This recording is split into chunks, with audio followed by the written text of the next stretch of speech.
사람은요, 살다가 딱 한 번, 절대 열면 안 되는 문을 열 때가 있습니다.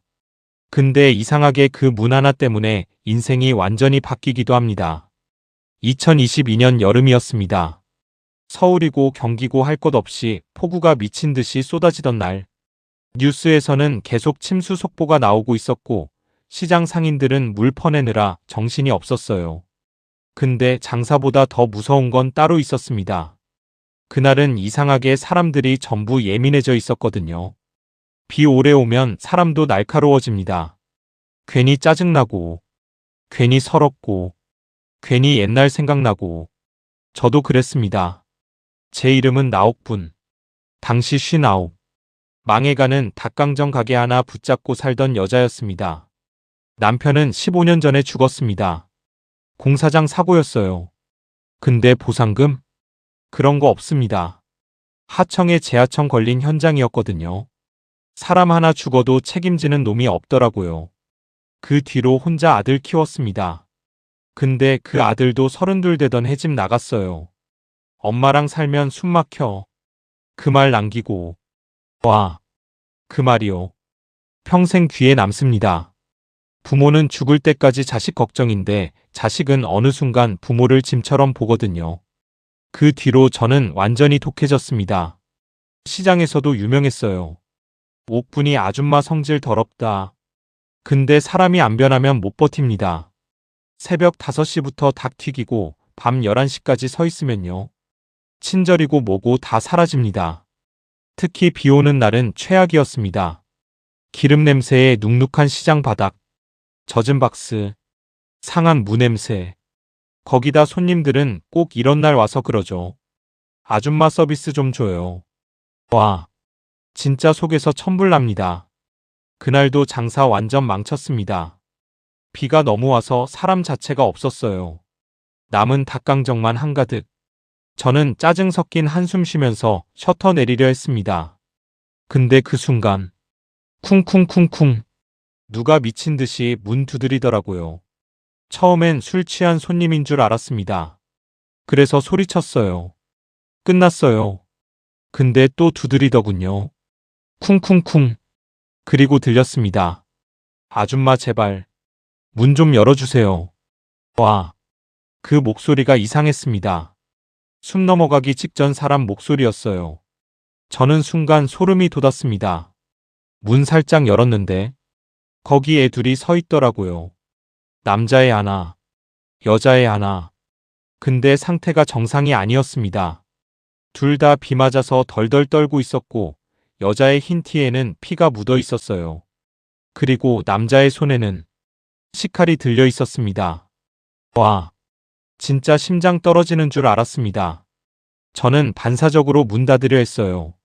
근데 그 순간 남자애가 무릎 꿇더군요. 제발 하루만 숨겨주세요. 비 맞은 얼굴로 울면서요. 그 장면 보는데 이상하게 옛날 생각이 났습니다. 남편 죽고 집주인한테 쫓겨나던 날, 어린 아들 손 붙잡고 비 맞던 기억.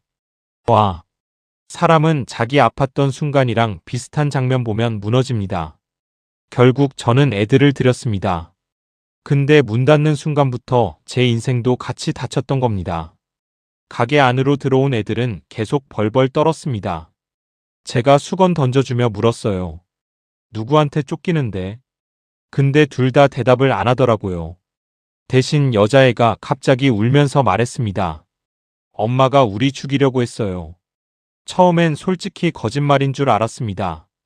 요즘 애들 무섭잖아요. 근데 자세히 보니까 아니더라고요. 여자의 팔에 담뱃불 자국이 있었습니다. 남자의 등에도 멍이 가득했고요. 와, 그거 보는 순간 손이 떨렸습니다. 저는 괜히 퉁명스럽게 말했어요.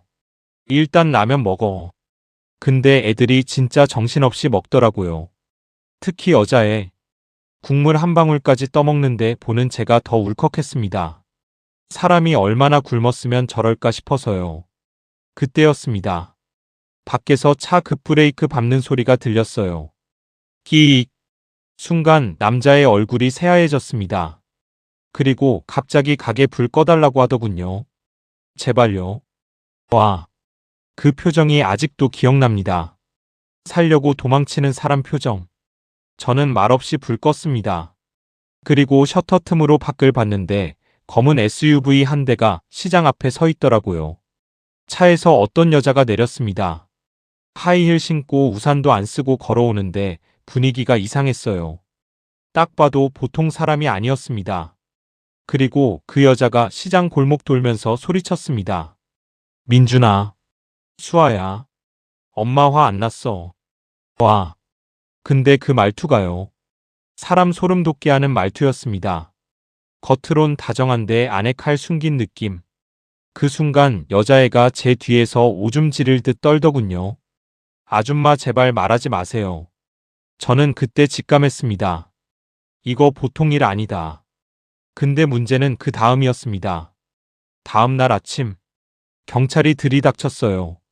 아동 유괴 신고 들어왔습니다. 와. 순간 시장 뒤집혔습니다. 상인들 다 튀어나왔어요. 세상에. 옥분이 아줌마가? 진짜 사람들 무섭습니다. 어제까지 닭강정 맛있다고 웃던 인간들이 눈빛 싹 바뀌더라고요. 근데 더 충격적인 건 그 계모라는 여자. 경찰 앞에서는 완전 다른 사람처럼 울더군요. 애들이 사춘기라 집 나갔어요. 제가 친엄마처럼 키웠는데. 와, 진짜 배우인 줄 알았습니다. 심지어 애들 학교 담임까지 계모 편 들더라고요. 어머니가 교육열이 높으세요. 기가 막혔습니다.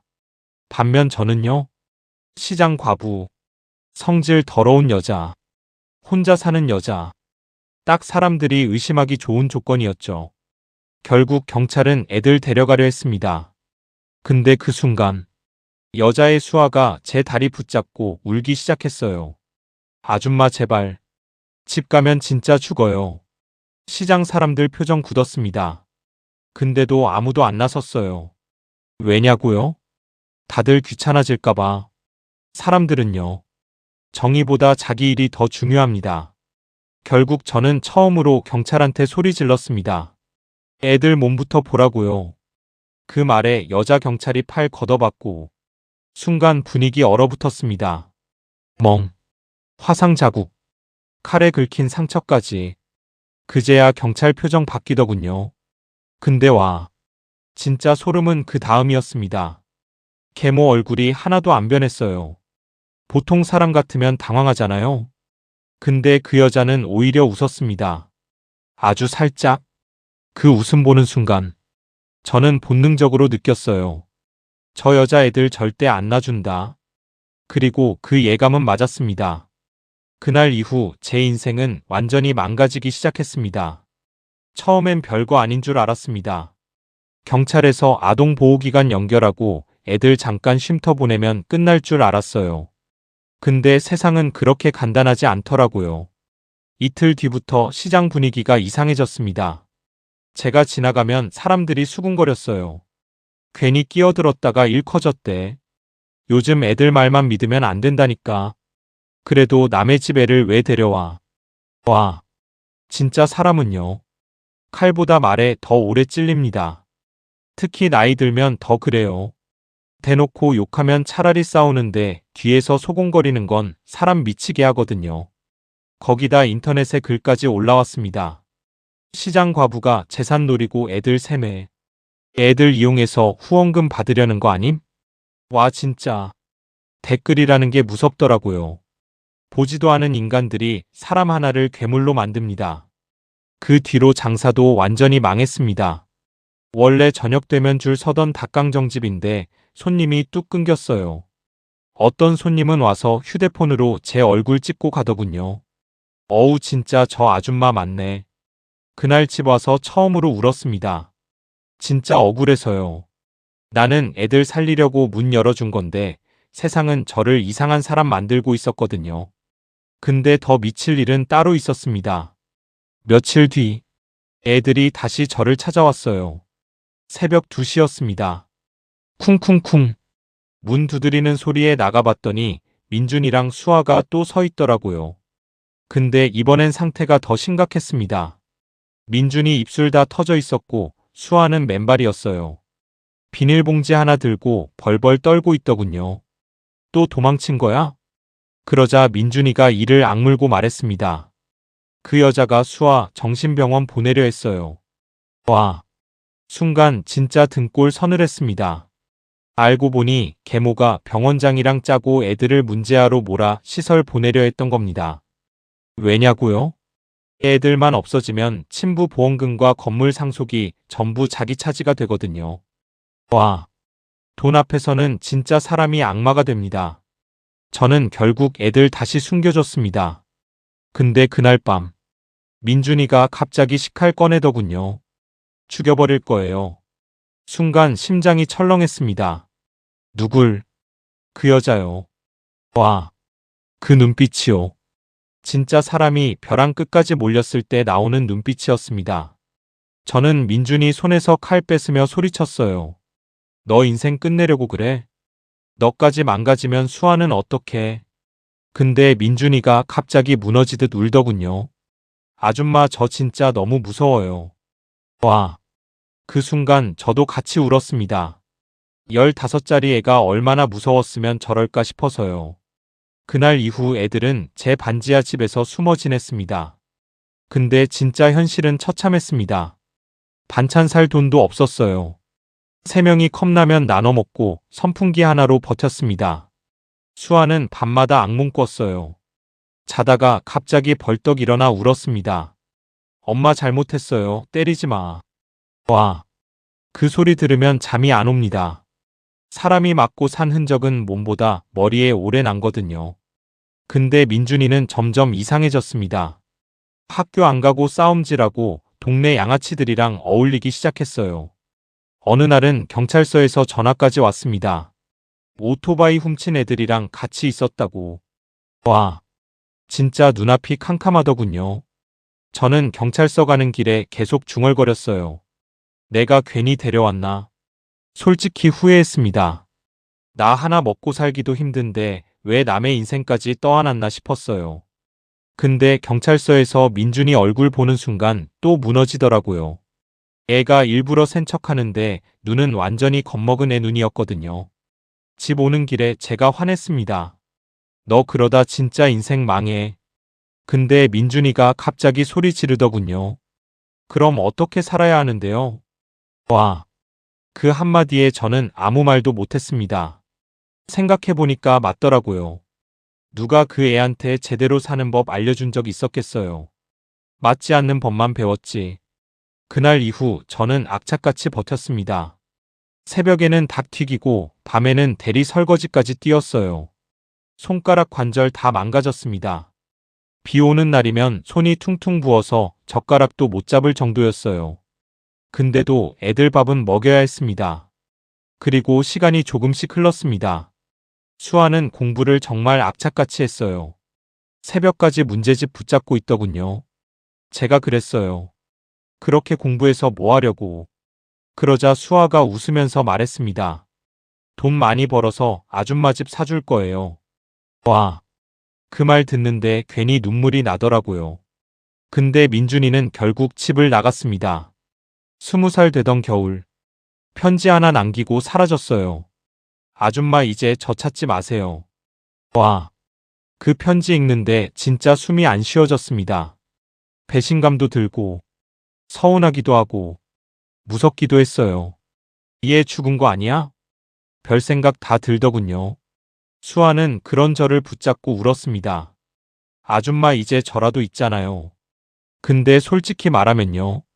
저는 그날 이후 마음 한쪽이 완전히 비어버렸습니다. 그리고 세월은 정말 무섭게 흘렀습니다. 20년.